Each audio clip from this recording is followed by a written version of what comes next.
Subscribe कीजिए study city channel को और बेल आइकन को भी प्रेस कर लीजिए ताकि आपको हमारी न्यू लेटेस्ट वीडियो मिलती रहे। थैंक यू दोस्तों फॉर वॉचिंग।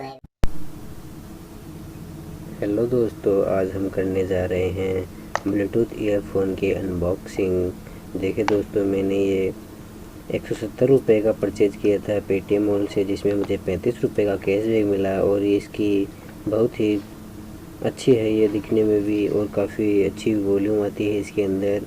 जो मैं रिकॉर्ड कर रहा हूँ वॉइस, वो उसी के द्वारा रिकॉर्ड कर रहा हूँ दोस्तों। यहाँ से ये बीच के बटन से ये ऑन ऑफ होता है दोस्तों, और ये उसके जो ऊपर है प्लस वाला आइकन, इसे वॉल्यूम तेज़ उसे दबाए रखने पर, और दोस्तों नीचे वाले से वॉल्यूम कम होती है। और आप भी इसे परचेज करना चाहते हो तो मैं डिस्क्रिप्शन में लिंक दे दूँगा, और वहाँ से आप भी इसे परचेज कर सकते हैं दोस्तों।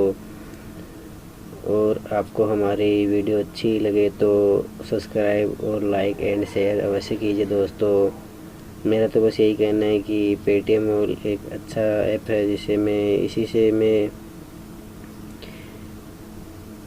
ऑनलाइन शॉपिंग या प्रोडक्ट परचेज़ करता हूँ। जिससे मैंने एक ऑनलाइन मोबाइल कवर ऑर्डर किया है, वो मुझे मिलने वाला 4 जुलाई को दोस्तों। वो आने पर मैं आपको उसकी भी अनबॉक्सिंग का वीडियो अवश्य डालूँगा दोस्तों। थैंक यू दोस्तों। जय हिंद, जय भारत।